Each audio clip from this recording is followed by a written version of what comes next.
Eleanor Parker was 70 years old, living in a quiet neighborhood in Ohio where the streets were lined with old maple trees.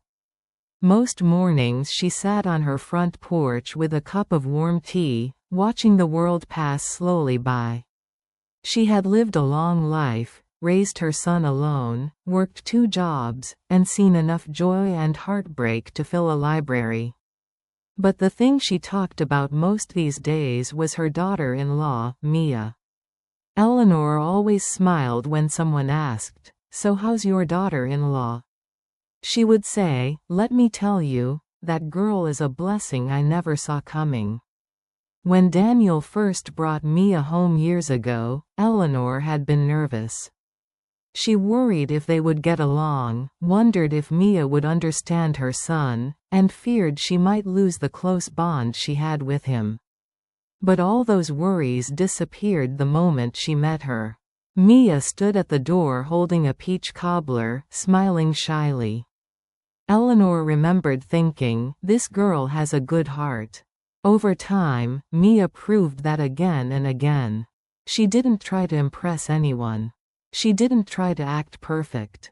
She just showed up, kind, patient, and genuine.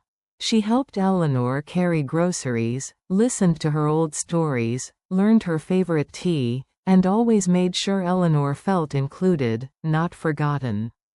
One autumn morning, when the air was cold and the leaves covered the driveway, Eleanor slipped in her kitchen and fell. She couldn't move, and fear filled her chest. She reached for her phone and called Daniel, but before he could even get there, Mia was already running through the front door. She wrapped Eleanor in a coat, helped her into the car, and took her to the hospital.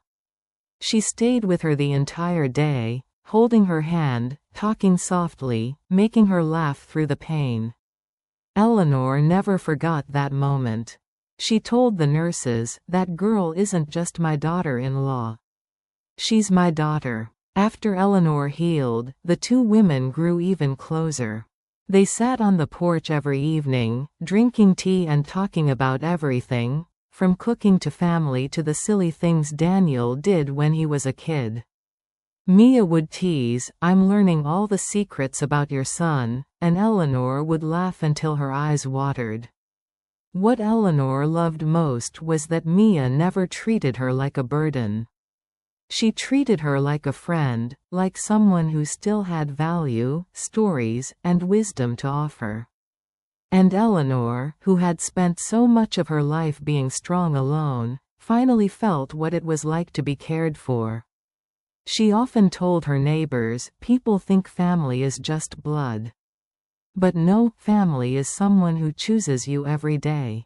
And when she said that, she always thought of Mia, the woman who married her son but somehow filled a place in Eleanor's heart that she didn't even know was empty. Now, whenever Eleanor sits on her porch, she thanks God for giving her a daughter-in-law who became a daughter. She says it proudly to anyone who will listen.